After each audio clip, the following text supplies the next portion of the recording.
She was trying to steal any chance I had at motherhood. The next morning brought fresh hell. Sabrina had posted screenshots of me snooping on her laptop, conveniently cropping out everything that showed her research into miscarriage-inducing herbs. Her followers were calling me a criminal, demanding I be arrested for invasion of privacy. My husband and I sat at our kitchen table surrounded by printed emails from the adoption agency. Each one detailed another, concerned citizen, who'd contacted them about my supposed mental instability. The language was eerily similar across dozens of messages. Clearly coordinated. Camille, my old friend who worked at the pharmacy, who I thought I could trust, called me that afternoon. Her voice was shaking as she whispered into the phone. "Meet me at the park on Elm Street. Come alone. I need to tell you something." My husband wanted to come with me, but I knew Camille would bolt if she saw him. I found her sitting on a bench near the playground, nervously watching mothers push their children on swings. "I can't do this anymore," she said as soon as I sat down. "Sabrina's gone too far. The vitamins, she made me switch them. Said it was just harmless herbs to help with your anxiety." My hands clenched into fists. "You knew what they were." Camille's eyes filled with tears. "She had dirt on me. I've been skimming pills from the pharmacy, just anxiety meds for myself, nothing serious. But she found out somehow and threatened to report me unless I helped her." I pulled out my phone to record, but Camille grabbed my wrist. "No recordings. I'll deny everything if you try to use this against me. I wanted you to know I'm sorry. And to warn you, she's not done." "What do you mean she's not done?" Camille glanced around nervously. "She's been stealing your mail. Has copies of all your adoption paperwork. She knows which agency you're using. Who your caseworker is. Everything." My blood ran cold. We'd been wondering why some of our mail seemed to go missing. Camille stood to leave, but I grabbed her arm. "You have to tell someone. The police. The adoption agency. Anyone." She yanked away from me. "I can't lose my job. I have kids too." She hurried away, leaving me alone on the bench. That evening, my husband installed security cameras around our house.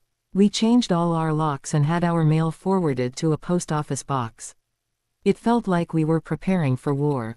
Sabrina's next move came at Thanksgiving dinner. The whole family gathered at my mother-in-law's house, tension thick enough to cut with a knife. Sabrina arrived late, making a grand entrance with all 4 of her children dressed in matching outfits. During dinner, she kept making pointed comments about people who can't let go of the past and the importance of mental health treatment. My husband's jaw clenched tighter with each jab, but he stayed silent. Then, as we were clearing dessert plates, Sabrina stood up and clinked her wine glass. "I have an announcement." The room fell silent. Her hand moved to her stomach in that familiar gesture I'd made so many times before. "We're expecting again. And I've already chosen the perfect name." My mother-in-law gasped with delight. "Oh Sabrina, how wonderful." "Yes," she continued, her eyes locked on mine. "If it's a girl, we're naming her Eleanor. After Grace's dear departed mother." The room spun. My mother had died just 6 months ago. Her name, the last sacred thing I had left. I stood so quickly my chair toppled backward. "You wouldn't dare," I whispered. Sabrina's smile was pure venom. "Why not? It's such a beautiful name. And someone should use it. Since you clearly can't." My husband was on his feet now too. "That's enough, Sabrina. You've crossed every line." "Have I?" Her voice rose to a shriek. "She's the one who broke into my computer. She's the one spreading lies about me. I'm just trying to honor family traditions. By stealing the names of dead babies." My husband's voice was deadly quiet. The room erupted. My father-in-law started shouting about keeping the peace. Sabrina's husband looked confused, asking what was really going on. The children started crying. In the chaos, Sabrina grabbed her phone and started live streaming to her mommy blog followers. "You can see how I'm being attacked in my own family," she said to the camera. "All because I want to honor my sister-in-law's mother." My husband grabbed my hand. "We're leaving." As we headed for the door, Sabrina called out, "Oh Grace, you might want to check with the adoption agency. I heard they received some very interesting information about your mental health history." We drove home in silence, both of us too angry to speak. When we got home, there was a message on our answering machine from our adoption caseworker, asking us to call urgently. My hands shook as I dialed the number. The caseworker's voice was carefully neutral. "We've received documentation suggesting you've been hospitalized multiple times for psychiatric issues." I nearly dropped the phone. "That's not true," I said, voice trembling. "I've never been hospitalized for anything except miscarriages." "We understand, Grace," she said. "But we need to investigate these claims. Can you provide your complete medical history?" After I hung up, I collapsed onto our bedroom floor, sobbing. My husband found me moments later and wrapped his arms around me. "We're going to fight this. She won't win." The next day, we went to the hospital to request my medical records. The administrator frowned as she scanned the screen. "This is strange," she murmured. "There are entries here I don't recognize." My heart dropped. Fake psychiatric admissions had been inserted into my file. Diagnoses of delusional disorder and pathological lying. It was fraud. "We'll investigate who accessed the system," the administrator promised. "And flag these entries." It took 2 weeks to have the fake data removed. But the damage to our adoption process had already been done. During that time, Sabrina escalated her attacks. She created fake social media accounts in my name, posting disturbing rants about wanting to steal other people's babies. She sent anonymous tips to my employer about my mental instability. My husband started wearing a shirt camera daily, recording every interaction with his family. His mother called him paranoid. He didn't care anymore. Then, out of nowhere, we got a call from Sabrina's eldest daughter, Ivy, just 8 years old. "Aunt Grace," she said quietly, "I need to tell you something. Mommy makes us lie about you." My husband hit the record button immediately. "She says we have to tell people you're scary," Ivy continued. "That you're mean and you say bad things. But you've never been mean to us. You're nice." We saved the recording, another piece of truth. But Sabrina must have found out about Ivy's call. The next day, she posted online claiming I was brainwashing innocent children and tearing families apart. Her followers sent death threats. Protesters showed up outside my office with signs that said, "Baby killer" and "Child predator." My boss called me in. "I know you're not guilty, but this is becoming a liability for the company. Maybe take some time off." I was effectively suspended. Sabrina had sabotaged my reputation, career, and adoption efforts. But she wasn't satisfied yet. 2 weeks later, my husband's grandmother celebrated her 90th birthday. We debated whether to go, but she had always been kind to me. I didn't want to disappoint her. The party was held at a neutral venue, public, well-lit, safe. Or so we thought. Sabrina arrived late, dramatically, as usual. She greeted relatives with that syrupy smile, her now visible pregnancy on full display. At the cake cutting, I quietly excused myself to the restroom. She followed me in. She checked the stalls, making sure we were alone. "You should just give up," she said, casually applying lipstick. "You'll never be a mother. The adoption agency's already rejected your application. Didn't you know? I have friends there." I said nothing, grateful my husband's shirt camera had a backup recorder he'd placed in my bag. Sabrina smirked, mistaking my silence for surrender. It was easy. Catherine at the pharmacy, my friend at the hospital, the social worker I helped once. "You never stood a chance." "Why?" I asked finally. "What did I ever do to you?" She smiled cruelly. "You married my brother. You took him away from me. He was supposed to always put me first. Then you came along with your sob story and he started caring more about you. So I made sure you couldn't have what I had. You killed my babies." "I didn't kill anything. You just weren't strong enough. I helped nature along, that's all." I left without another word. That night, we checked the recorder in my bag.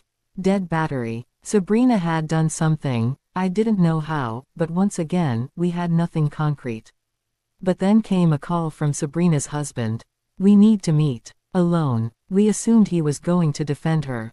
Instead, he looked exhausted, eyes hollow, voice shaking. I found her journal. He handed over a leather-bound book. It was damning. Pages and pages of plans. entries celebrating each miscarriage, detailed accounts of manipulating Catherine, lying to the adoption agency, tampering with emails and records. And worse, entries about poisoning her mother-in-law's cat, sabotaging a cousin's wedding, getting a college roommate expelled with planted drugs. "I don't know who I married," he said.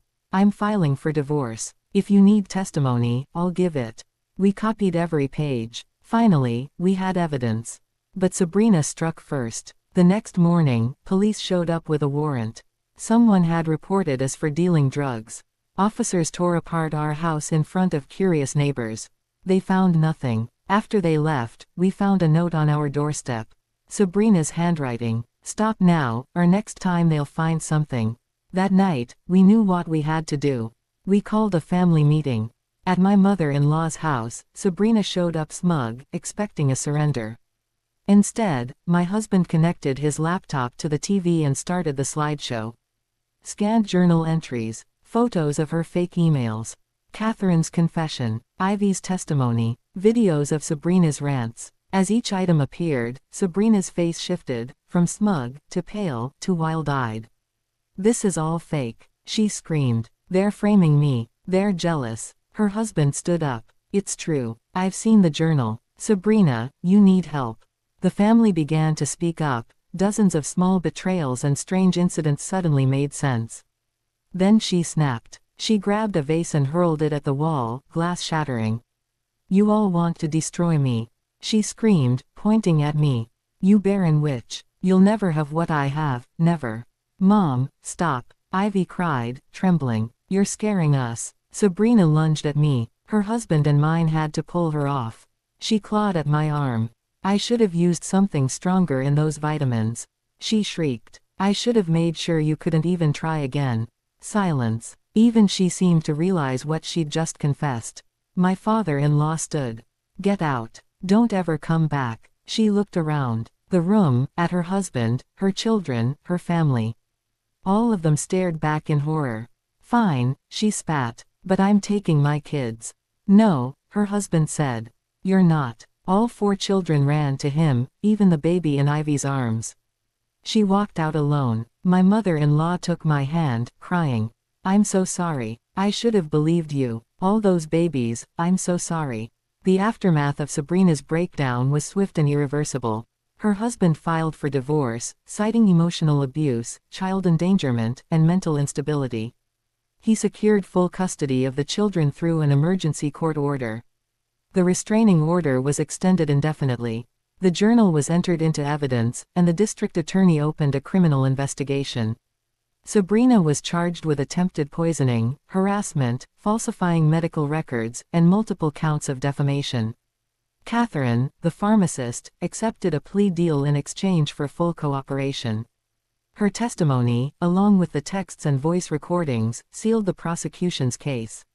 When the trial began, the courtroom was packed. Reporters, family, even former followers of Sabrina's now-defunct mommy blog. Sabrina appeared gaunt, her once perfect appearance replaced by disheveled hair and hollow cheeks. She represented herself at first, rambling about conspiracies and family betrayal, until the judge appointed a public defender for her. During the trial, Ivy testified bravely. Her small voice, shaking but clear, discovery, her threats, and how she sabotaged multiple relatives over the years. The courtroom gasped when he read excerpts aloud. When he finished, he said, "I didn't just lose a wife. I lost trust. My kids lost a safe home." Catherine took the stand, crying through most of her testimony. She admitted what she did, why she did it, and how ashamed she was. Then it was my turn. I told the court about every lost pregnancy. The names Sabrina stole, the stalking, the fake profiles, the threats, the note under our doormat. I showed them photos of Charlotte and James, healthy, happy, loved. "She wanted me to break," I said. "But I didn't. Because I knew those babies needed me to fight." The defense attempted an insanity plea, but the mountain of evidence painted a clear picture: premeditation, pattern, and motive. Sabrina testified last. She rambled, denied, contradicted herself. When asked directly if she tampered with the vitamins, she said softly, she didn't deserve to be a mother. The courtroom went dead silent. The jury deliberated for just under 3 hours. Guilty. All counts. At sentencing, Sabrina appeared sedated. Her movements sluggish, her voice monotone. Character witnesses spoke on her behalf, but it was clear, there was no redemption in that moment. She was sentenced to 15 years in prison with eligibility for parole in 7, assigned to a facility with a mental health program. As she was led away, she turned once. "Take care of my Emma," she said. I didn't know if she meant me or the baby she'd birthed while incarcerated. Maybe both. Maybe neither. Outside, the air was crisp. The courthouse doors closed behind us. My husband took my hand. We had made it. We had survived. Weeks later, we got a call from Child Services. Emma, Sabrina's baby, needed a permanent placement. We looked at each other. At our twins, giggling on the floor. Could we raise Sabrina's child? Could we love her without seeing her mother? 3 months later, Emma joined our family. We kept her first name. Gave her the middle name Hope. The family began to heal. Ivy helped babysit often. Sabrina's other children visited and bonded with their new cousin siblings. My mother-in-law softened. She became a real grandmother, never speaking Sabrina's name unless asked. When she did, all she ever said was, "She's getting help." That's what matters now. The twins started kindergarten that fall. Charlotte had a clipboard checklist for her supplies. James made everyone laugh. Emma watched them go, counting the days until she could join them. And me, I went back to work. My boss greeted me with a hug and a promotion. One afternoon, I opened the box I had hidden in the closet, ultrasound photos of all the babies I lost. I added 3 new pictures. Charlotte, James, Emma, love, from loss, joy, from pain, family, from the ashes.